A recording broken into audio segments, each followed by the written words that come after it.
খেলছে ভগবানের সাথে কে খেলছে প্রিয় শ্রীরাম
শ্রীরাম সুদাম বলমঙ্গল সকলে আর সকলের সঙ্গে কি খেলছে আগমনী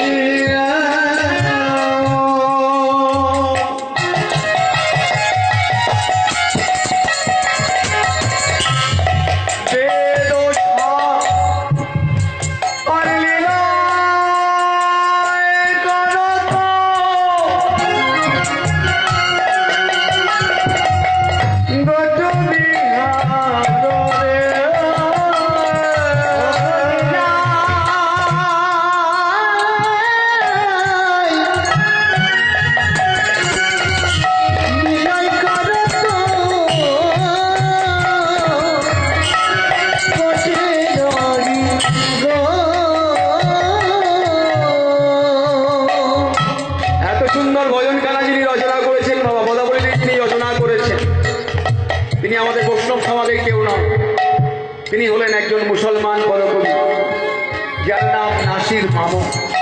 এই নাসির মাহমুদ বলছে নাসির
একজন মুসলমান সন্তান হয়ে আমাদের ভগবান শ্রীকৃষ্ণের এত সুন্দর শ্রী মাধুর্য দর্শন করে নিজের মিনতি জানিয়ে রাখলেন। আড়াল থেকে খেলার আস্বাদন করছিলেন ব্রহ্মা। না না না, অহম্মদে মত্ত হয়ে বলে উঠলেন, না না না না, এই সামান্য ছোট্ট রাখাল ভালো এই কালো কুচকুচে ছেলেটা এ কখনো ভগবান হতে পারে। যদি ভগবান হবে ওই রাখাল গায়ে উচ্ছিষ্ট ভোজন করবে কেন? এ যদি ভগবান হবে সকালকে কাজে চলাবে কেন? এই যদি ভগবান হবে এই গোঠে মাঠে ধেনু চলাবে কেন? না, এ কখনো ভগবান হতে পারে না। আমি দেখবো তুমি কেমন ভগবান। এই বলি আজ ব্রহ্মা কি করলেন গো মা? অহম্মদে মত্ত হয়ে ভগবানের ওই নবলক্ষ ধেনুকে হরণ করে নিয়ে ব্রহ্মকুণ্ডে গুহার মধ্যে